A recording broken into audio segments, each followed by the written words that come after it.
Support for the Lancast is provided by Winey Way Books and Pennsylvania College of Art and Design.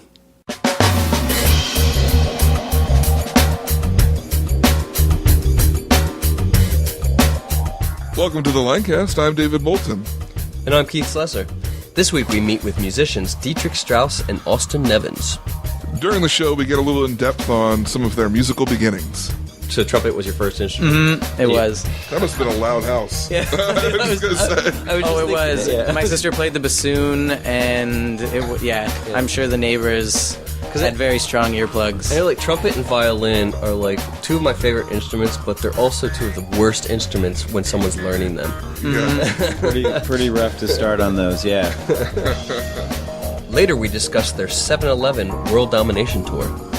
We're working on a world domination tour that isn't really the world, just the States. Like a 4-block radius. Yeah.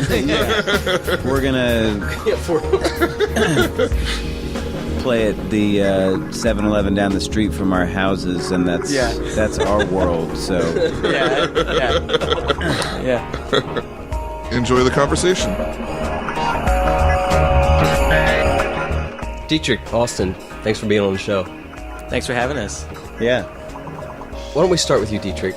What got you into music? I think my family, mostly. My sister starting to play an instrument at a young age, and as the younger child, I wanted to be like my older sister. And my parents, my mother sings and plays piano, and my father played the trumpet, and so that's how I got into playing trumpet, and then it was just downhill from there. So trumpet was your first instrument? Mm-hmm. It was. You said your dad played the trumpet? Mm-hmm. He did. So that must have been a loud house. Yeah. I was going to say. It was. Yeah. My sister played the bassoon, and I'm sure the neighbors had very strong earplugs. I know, like, trumpet and violin are, like, two of my favorite instruments, but they're also two of the worst instruments when someone's learning them. Yeah. Pretty rough to start on those, yeah. So how'd you get into, what made you want to venture to other instrumentation? Well, I guess when I was in high school, I started playing trumpet with an R&B band that played biker bars and some pig roasts and some other bars in the area, and it was with some older guys, and they'd been doing it for 20 years as their profession, and they brought me in to play trumpet and to have a good time, and that was my first exposure to rock and roll, and then I wanted to learn how to play the guitar, and so I started to play the guitar, and that was probably the beginning of it.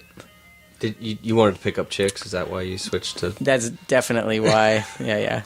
Isn't that why we all do anything? Yeah. Yeah. So, Austin, what about you?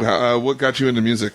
A very similar experience, except for the instruments that I played. My brother's 5 years older, and he played guitar, and I wanted to be like him.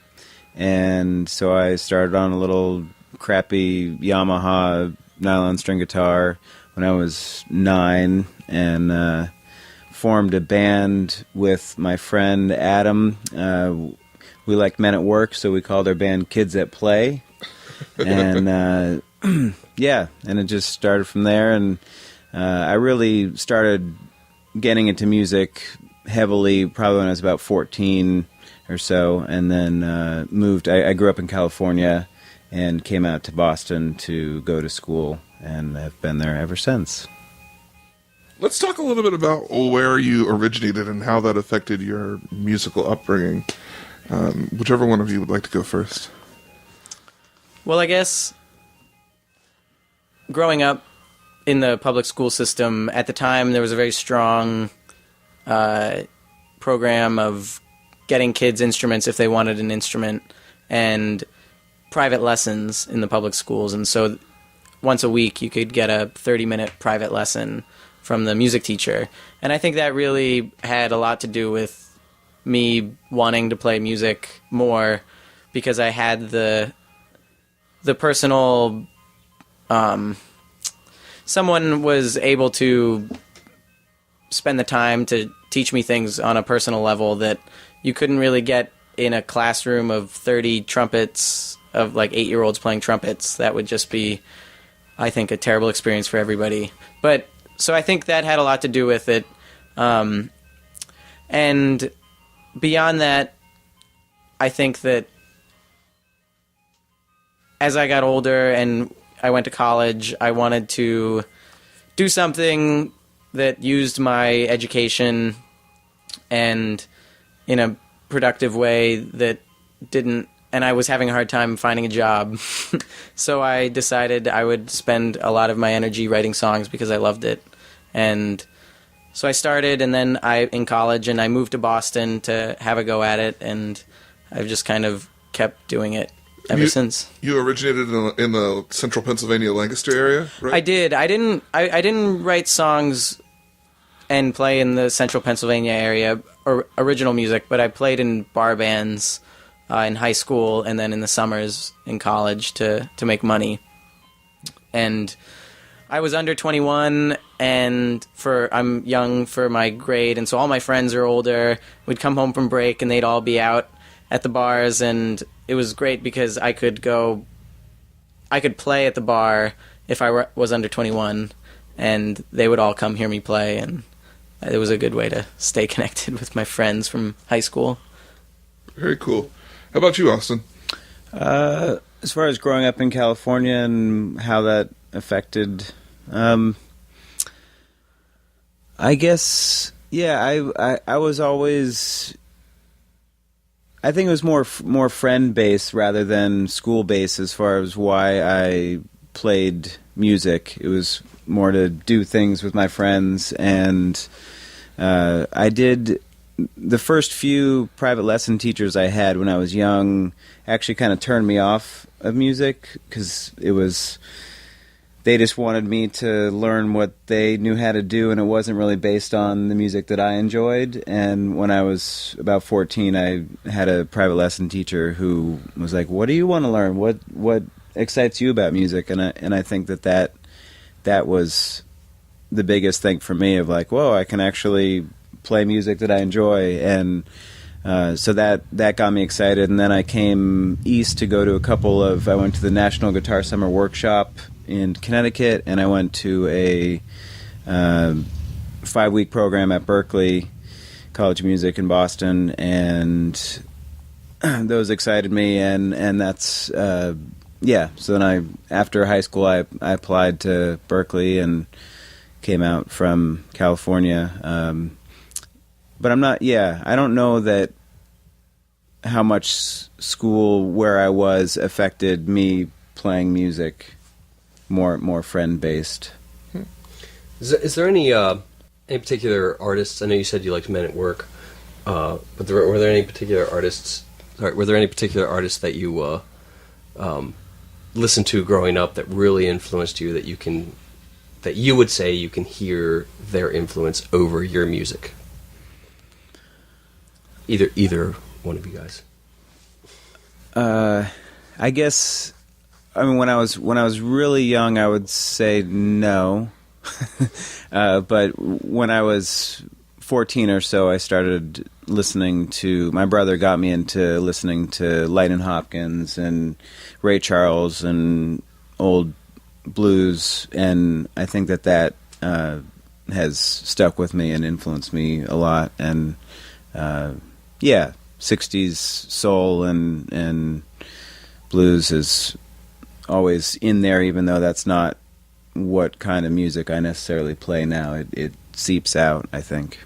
Yeah, I'd say my folks introduced me to music from what they would play around the house, but they never were into, in a big way, they never were into kind of I guess I should say, what they did introduce me to is like Bruce Springsteen. My mom's from Jersey and absolute huge Bruce Springsteen fan. And I love Bruce Springsteen and his music and his lyrics. And I think that had a lot to do with my mother playing it nonstop in the house.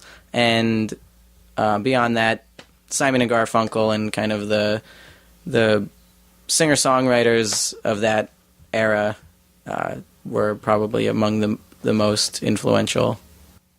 Well, as you know, I mean, everyone grows and changes over time. So who would you say influences you the most now? For me, I think it's the songwriters that I play with.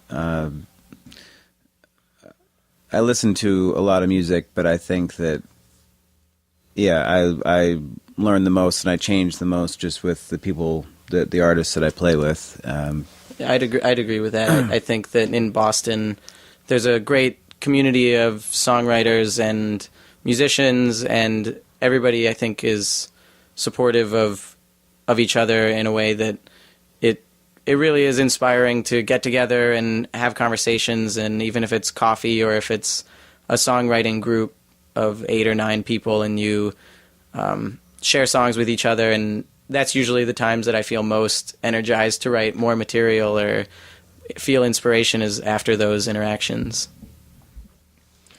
All right, well, we're going to play the song Annie Dear. Dietrich, can you tell us a little bit about that song?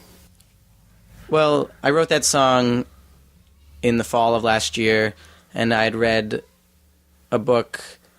I had read Lonesome Dove, the book by Larry McMurtry, big epic Western novel, and there's a main character in that book, Augustus McCrae, who kind of has this free, wild spirit, and it was after reading that book that I started the process of writing that song, but to me, it's the chorus of the song is about, crossing and over the Mississippi River and realizing, and having left someone on the other side, but, wanting them to know that you're still thinking about them. However, I'm going to keep going and because I got to do what I got to do and continue to see the world. And that's I think that, that's certainly in the book, and that was part of Augustus's thing. And that's kind of where the inspiration came from. And with that, here's Annie Dear, and we'll be back after the break.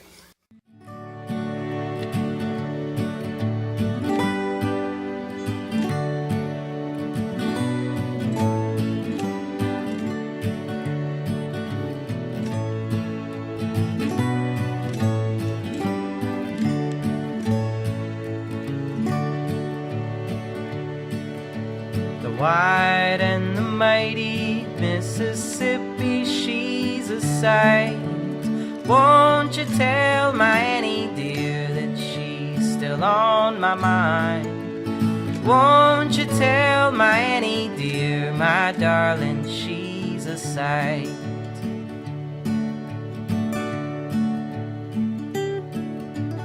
Annie, she's my shepherd, she once was a love of mine, and I followed her all around, she kept me in line. And I followed her all around, she kept me in line. And I gave her all my wool in the fields and in the fold. I told her in the pasture, I'm afraid of growing old. I told her in the pasture, I'm afraid of growing old. The wide and the mighty Mississippi, she's a sight. Won't you tell my Annie dear that she's still on my mind? Won't you tell my Annie dear, my darling, she's a sight.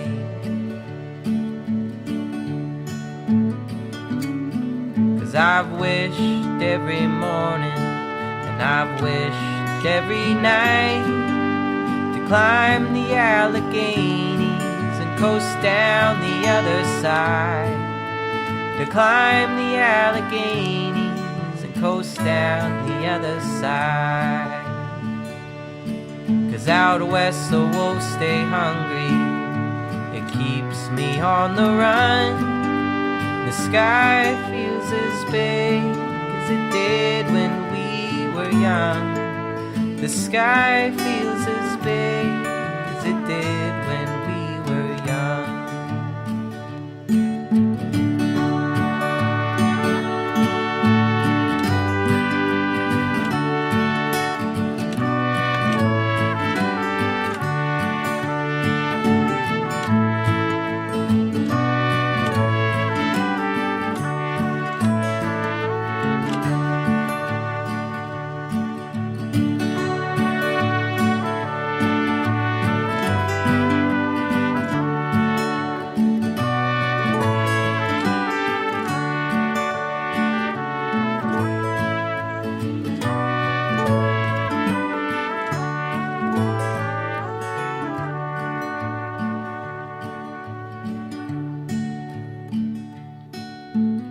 Not the silver and not the gold, not the garden that I seek.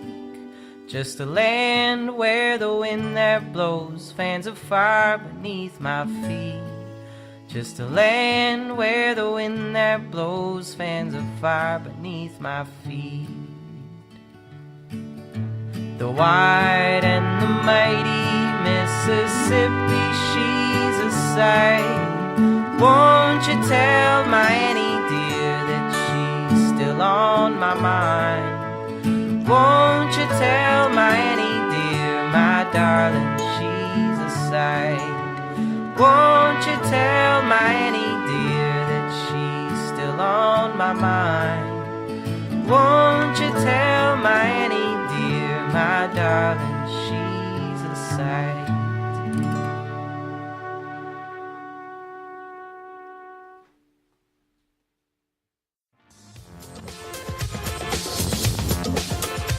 Hey everybody, we're here at Penn Cinema to find out what everyone's been talking about.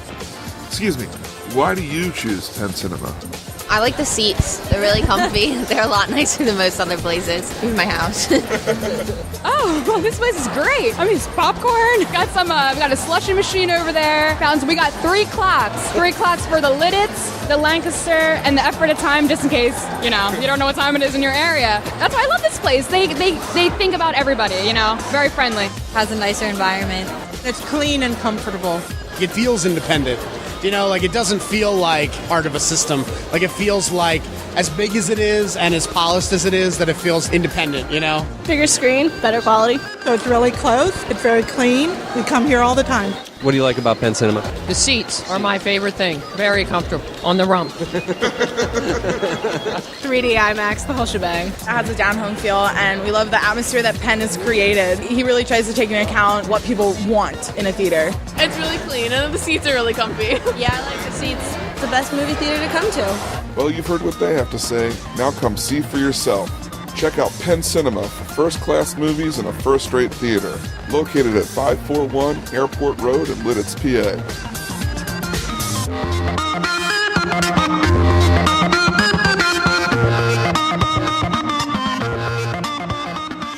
All right, and we're back on the Lancast with Dietrich Strause and Austin Nevins. Guys, you've been traveling together for some time. How did you guys get hooked up musically? We met each other through, I think through a mutual friend of ours, Jason Miles Goss in Boston was the first time how we met.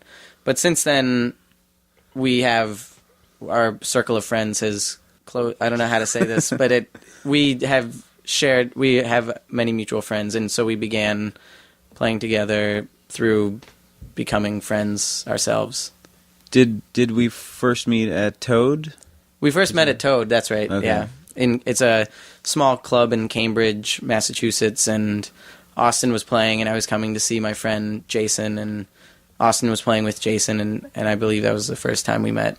And then after that, we played a show together, and it went well, and so we did another one, and then we did another one, and just kept going.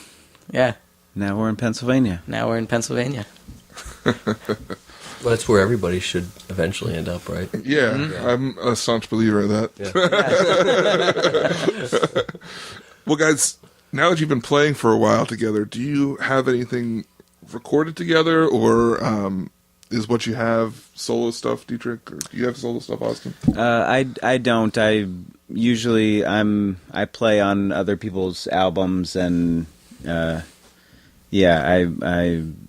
am a member of Josh Ritter's group. I don't know if you know him, but yeah, so I'm on other people's albums, and we will record soon, but we met after Dietrich already made his recordings. Mm-hmm. So I don't do, I just help people in their music, but I don't write songs myself. Do you see yourself sort of as like the dojo master and perfecting everyone else's work? So I come in and I make it good.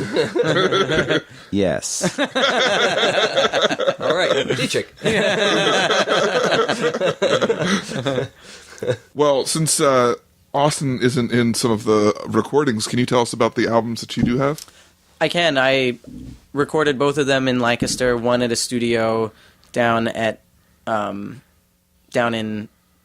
the southern part of the county, K-Sound Studios, that I don't believe is there anymore. And the second one I recorded with my friend Hassan Astakrian at my uncle's house just a couple of blocks away in School Lane Hills. When they went away, we set up shop for a week and recorded the second album, Labor Songs and Barking Dogs, there. And we had a great time doing it, and it was a really fun place to work. Do you guys record music here, or have you done... I do strictly beatboxing and breakdancing at the same time. So there's not enough room. We here have some for my YouTube performance. videos. We haven't posted anything yet, but we have some footage hard. of them doing that. I imagine hard to record that when you go down for the head spins and stuff to still beatbox and record it. Well, we use a wireless headset mic. Oh, it's pretty clip on. Yeah. It's pretty like good. my ear. Little Clip thing. onto my ear. Yeah. And then it's crazy. I mean, you do get wind interference because I'm moving so fast. Yeah. But I think that the true art just comes through. You get a high enough quality mic, though. Yeah. And visually, those look great. Yeah. They do. I mean, he's got the whole Britney Spears thing going on. Yeah. So I look just like her. You do. It's crazy. Yeah. It's amazing how much you guys could be like brother and sister, totally. If she were a hairy Italian man. She's not. We, as far as the Lancast, have not recorded music here. I record music here, my own music. I just do like stuff on, just for the most part for fun. I mean, I post it up on I have a SoundCloud account and everything. I post it up there and everything. My music goes all over the place, from acoustic singer-songwriter sounding to like totally digital techno sounding stuff. I write music for the Lancast for our like commercials and stuff. So, and I record that here. As far as a studio that records other bands, I've never done that. I've never tried. I don't really have the equipment to do a full band. Also, as you heard the ice cream truck go by earlier, it's not really soundproof in The here. greatest soundproofing in here. I'm working on that. I mean, I built walls and insulation and everything, but it's definitely better. The insulation and stuff was more to keep the sound in here from disturbing the neighbors than it was to keep the sounds from outside coming in. So, I don't record music, but we do record the Lancast here. Great. Our voices, which are every bit as beautiful as music. Music sometimes to more. my ears. That's so true. Well, let's talk about the albums that you've got. What kind of inspiration did you put into those writings, and what did you learn in the process of making both of those albums? I learned that it takes a lot longer than you think it will. The first one I made, there are a couple of songs or demos that I used that I had recorded the summer after graduating college with Hassan before moving to Boston, and then I included them on the record. And I think that what is reflected is that, to me, I feel like that record is a little less cohesive than the second one I made, Labor Songs and Barking Dogs, which I'm proud of in a different way, in that I had wrote those songs closer together and we recorded them all at once. And there's a cohesiveness to the sound, and I think to the themes and the imagery, and Being in a band, we recorded, not here obviously, but we recorded in studio, and one of the biggest problems we had, which part of it was we had been together for quite a while before we started recording, so we had a huge genre of music. We actually, if you look over on the wall over there, the list is written on the wall when we were working on the list, but it was very difficult picking the songs to put on the album and narrowing it down. Did you have any problem with that, or were your albums more written for an album, your songs? I think that they were written more for the album. I didn't really have any trouble picking which songs were going to be on the record. I knew which songs would be on it, and it was just a matter of deciding what order they would be in. This was, I think, for me, one of the benefits of living in Boston and having amazing musicians around me, and having enough opportunities to play out with the band, and I was able to hear the songs in many different ways, played with these musicians before going to record them, and I felt like I could hone in on the songs and the sound that I wanted to record before spending the money and the time to actually go and record them. So I feel like it was a very that I had it thought out. I thought I did, and then we got there, and then it was, all sorts of complications arise, and it gets challenging. Mm-hmm. But well, looking forward, you have Austin in your life now, and as we defined earlier, he makes musicians better. So, right. Yes. What are your plans for future endeavors together?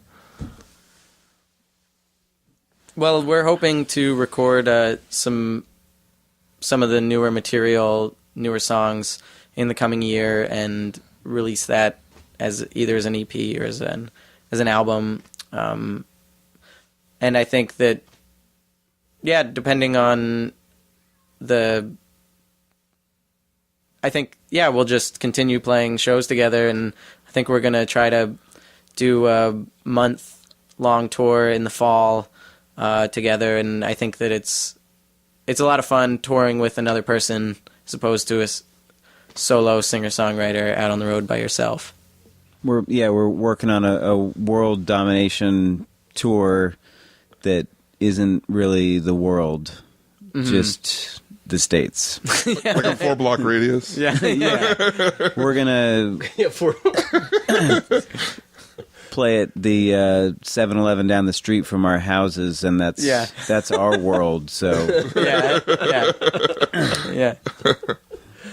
Well, before we say goodbye, we're going to play one more song called Lemonade Spring. What can you tell us about this? This is probably one of my newest songs, and it started as a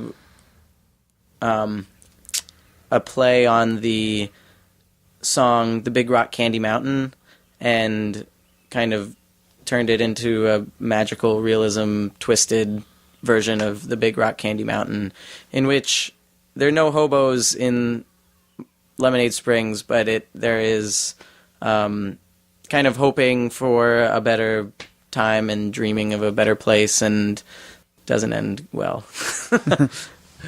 Well, here it is, Lemonade Springs.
Looking for a wild love, running from the life she was lost in.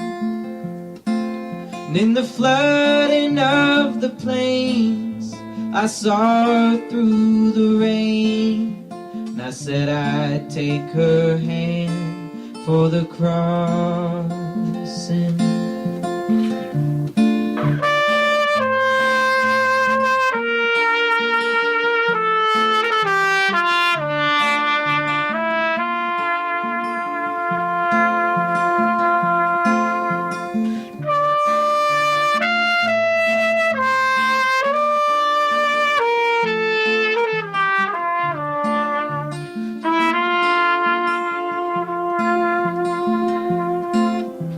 She sang of milk and honey, of the wilderness above me, of crystals in the hills and in the fountains. And in our boots we sang as we stood along the banks and watched the jungle fires burn in the mountains. That night upon the edge, I was holding to her dress. I remember how it poured, oh it poured, and the colors of her eyes and her honeyed goodbyes were flooded by the raging river's roar.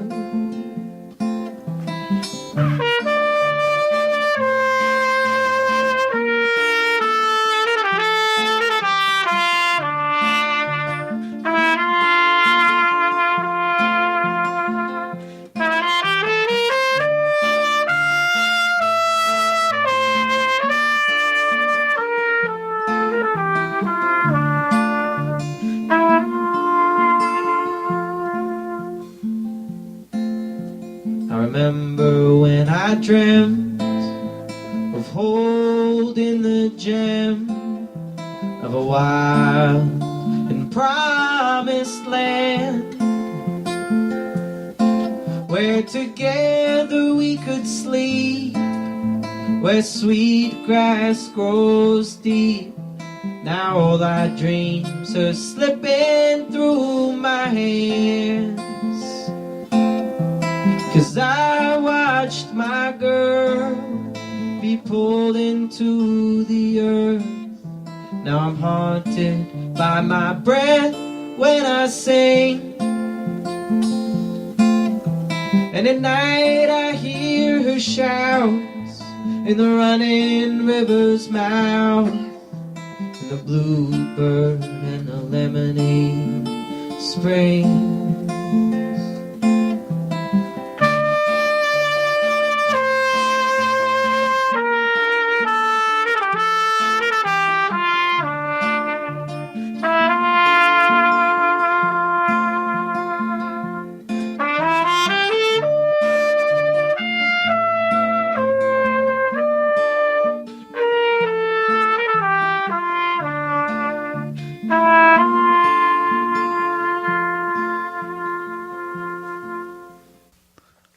Well, thanks, guys, for being on the show. If somebody wanted to get in touch with you or hear your music, where could they go to do that?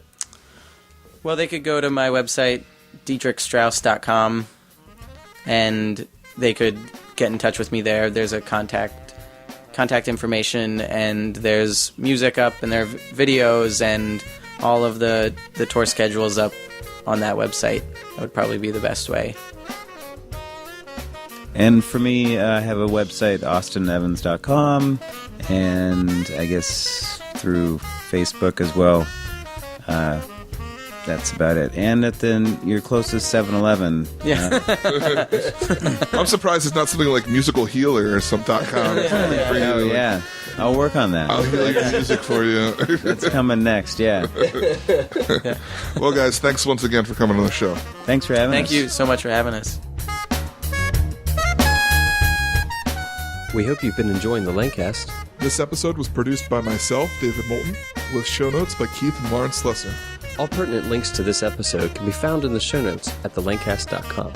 If you specifically liked this episode, we ask that you consider making a donation. Every little bit helps. Even $1 a show can keep us going. If you'd like to help support us, you can do so by going to thelancast.com/donate. And don't forget to subscribe in iTunes and tell a friend about the show. So, for the Lancast, I'm David Moulton. And I'm Keith Slesser. Asking, are you in the cast?